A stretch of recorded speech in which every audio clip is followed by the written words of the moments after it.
Hi guys, and welcome back to the channel. Okay guys, we're going to be seeing a video today, and this one is titled 10 insane weapons invented by the German army. Alright guys, this is a recommendation and I'm so excited to check this out. If you're excited to check this out with me, please subscribe and let's get right into this. Nazi Germany was a full-fledged war machine. With the extensive use of the Blitzkrieg war strategy, the Nazis managed to conquer a huge part of Europe with a minimum loss of manpower. But they were able to do this because of their advanced weaponry. Many of their weapons were later adopted and developed by other countries. But luckily for us, the Allied forces were able to crush the Nazi army before some of these inventions were able to see the light of day in battle. Here are 10 weapons invented by the Nazis. Stay tuned to number 1 to find out which one could have single-handedly changed the course of World War II. Number 10. The Horten 229. The Horten 229 became famous as the first stealth bomber ever. The prototype for this Nazi weapon was created by Hermann Göring, who wanted to make a lighter aircraft powered purely by jet engines. Göring had the famous 3x1000 plan, an aircraft that would carry 1,000 kilograms of bombs, travel 1,000 kilometers per hour, and to reach the distance of 1,000 kilometers. Horten 229 was allegedly equipped with stealth technology. It had a sleek design, and apparently it was very hard to detect via radar. The initial test proved very successful, but there were some problems that the Germans needed to fix. They spent the entire year of 1944 to come up with a better design and operational features for this aircraft. When a model took off in February 1945, disaster struck. One of the jet engines caught fire and just stopped working. The pilot initially survived the crash, but died a couple of weeks later due to his injuries. At this point, the Nazi forces were working against the clock because the Allies were closing in on them and they didn't have enough time to further develop the Horten aircraft. However, they continued working on it until the Allied forces were able to confiscate it. It finally landed in the hands of the US Armed Forces, who used it in developmental research for their own stealth aircraft. Number 9. Zielgerät 1229. This military device, which is also known as the Vampire Scope, was an infrared attachment for the Sturmgewehr assault rifle. The main purpose for this device was to be used during the night when visibility is very low. With it attached to their assault rifle, German soldiers were practically able to... This is indeed an interesting weapon. I mean, having something to use at night when everywhere is dark. That's an amazing invention from Germans. Nice. ...see in the dark. Considering the time it was created, this is one of the most advanced pieces of military equipment ever invented. The Vampire night vision was first used pretty late in the war, in the winter of 1945. There were some experiments a couple of months prior to this, but it wasn't anything serious. When it was introduced full-time, 310 German units received this device. If it had been introduced sometime earlier, it might have had more of an impact on German military success, because it enabled a soldier to move around and shoot in pitch dark places, such as caves, but also in forests and mountain ranges with or without the moonlight. However, because it came into being in the early days of 1945, it was luckily too late for any type of mass production. Nevertheless, the device definitely worked well. Number 8. Kugelblitz. Kugelblitz, or ball lightning as it could be translated, was an anti-aircraft gun with a rotating turret. By 1943, it was clear to the German commanders that they had to come up with an effective anti-aircraft weapon.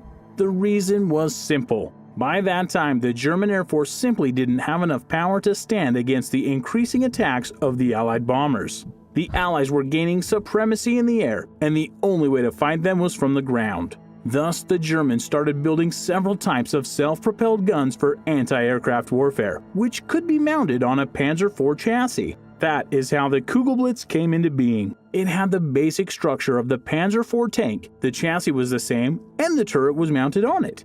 A highly effective aspect of the Kugelblitz is that it could go around its axis 360 degrees. Again, the problems with frequent Allied attacks combined with the need to defend on several fronts prevented the Germans from placing the Kugelblitz into mass production. There were only 5 prototypes, and allegedly, they were all used in the battle for Berlin. Number 7. Fallschirmjäger. Fallschirmjäger, or parachute hunter, is the name of the German paratroopers. Although the idea for using paratroopers didn't originally come from Germans, they are responsible for introducing them into combat. This is because the German paratroopers were the first such military units to be used in airborne operations on a large scale. They were very effective, so much so that the Allied soldiers refer to them as the Green Devils. The first airborne units were created in the 1930s at the behest of Hermann Göring, who wanted to include these units into the regular German Air Force. German paratroopers were an important part of the occupation of several European countries, including Denmark, Norway, Belgium, Netherlands, and France. But they were also employed by the Italian and Balkan campaigns as well as on the Eastern Front. They were also known to perform successful raids and covert actions, becoming an integral part of the German army. Number 6. Schwergustav. This weapon is also known as the Great Gustav, and it was the biggest cannon ever built, but This is also really the biggest big. cannon ever used in combat. This massive weapon was being developed in the late 1930s, and its main purpose was to destroy the major French fortifications on the famous Maginot Line, and thus weaken the French defenses. The Maginot Line had the strongest defenses at the time, and it was crucial to create a weapon so strong to literally annihilate the Maginot Resistance and provide an easy access for German troops. I respect German engineering crafts, like they are so good in their inventions. It's really beautiful. Fully assembled, Great Gustav weighed 1,350 tons and was capable of firing 7-ton shells up to 30 miles. The original plan was to prepare the cannon for the Battle of France, but they were not able to meet that deadline. The German army decided to go without it, and when they experienced initial success and the Maginot Line collapsed, there was no need to rush things. So, the making of the Gustav was prolonged. It was finally ready for the siege of Sevastopol in 1942. Gustav proved very useful, but in April 1945, the Nazis decided to destroy it so that it wouldn't fall into the Allied hands. Number 5. Fritz X. Fritz X is a German armor-piercing bomb that was precision-guided. It is generally considered to be one of the very first smart bombs in modern warfare. It was designed to be an anti-ship glide bomb and was the first of such to sink a ship in battle. Fritz X was operated on radio command system via joystick, and it proved very effective in combat. This bomb managed to take down several merchant ships, such as the Royal Navy ship Uganda and the U.S. cruiser Savannah. However, it achieved its greatest success by taking down the Italian battleship Roma and damaging the battleship Italia on September 9, 1943, as they were going toward the Allied forces to surrender. The magazines on the Roma exploded and it soon sank, but its sister ship Italia, although badly hit, managed to reach the coast of Tunisia. Soon after the initial success of Fritz X, though, the Allies began developing their own electronic countermeasures to try and keep Fritz X at bay. And by the time of the Normandy invasion, the Allies had air supremacy. They were able to block German electronic ordnances, making Fritz X practically useless. Number 4. Flettner F-1-282. The Colibri, or Hummingbird as it was also known, was a single-seat German helicopter, the first mass-produced helicopter ever. This helicopter was actually an improved version of a model the Germans had been working on. Initially, the idea wasn't to use this helicopter in combat. Its primary use was to transport objects from ship to outpost patrols and scouting missions. But as the war moved on, there were thoughts about using the Fi-282 on the battlefield as well. At first, there was only room for one soldier, but the improved B-2 version of the chopper had an additional position at the rear. This version proved highly effective in spotting enemy artillery posts. The helicopter was also excellent when it came to operating in bad weather, which was a signal for the German Air Ministry to go into mass production of this unit.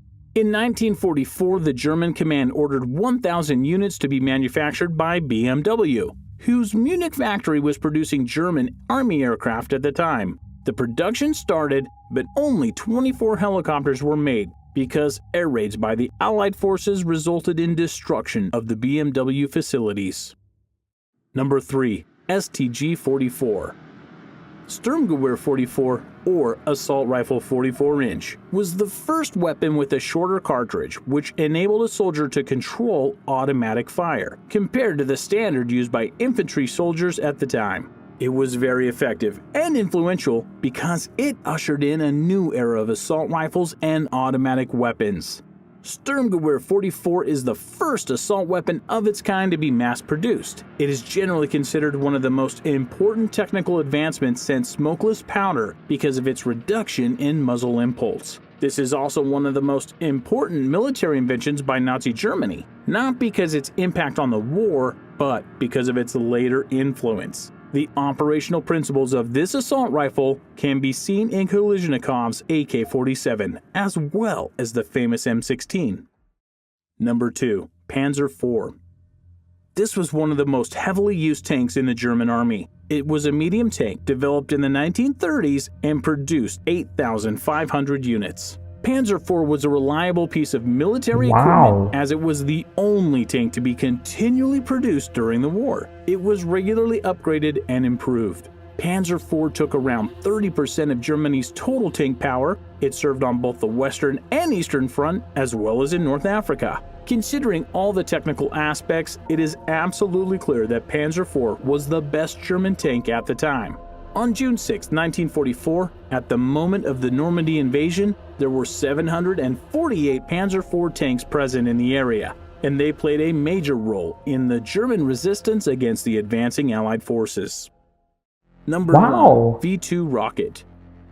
This could have easily been the weapon to change the course of the war, but luckily, the Nazis didn't have enough time on their hands to finish it. The initial development and construction of the V-2 rocket started in the 1930s, but the weapon didn't see any battle action before 1942. The whole idea behind constructing the V-2 was to have the ultimate revenge weapon, as the Nazis called it, because they were infuriated by the Allied bombings of German cities. In retaliation, the Germans were planning to use V-2 and cause destruction on a massive scale. On June 20th, 1944, V-2 became the first object ever to travel in space from Earth when it was launched vertically. The V-2 rocket would rise 10 kilometers into the air and then fall down in a curved path at the speed of almost 6,500 kilometers per hour, hitting the ground hard and exploding several feet below the surface. It came into use in September 1944 when it was launched against London, Antwerp, and Liège, where it killed several thousand people. However, as the Allies were advancing towards Berlin, they managed to capture key manufacturing points in Germany, and eventually, all the members from the V-2 team surrendered. The facilities where the V-2 was manufactured went to the Soviets, who moved production to the Soviet Union. The one weapon that I found so interesting in this video is the V-2 rocket. I mean, that weapon looks like it can blow up the entire world, okay?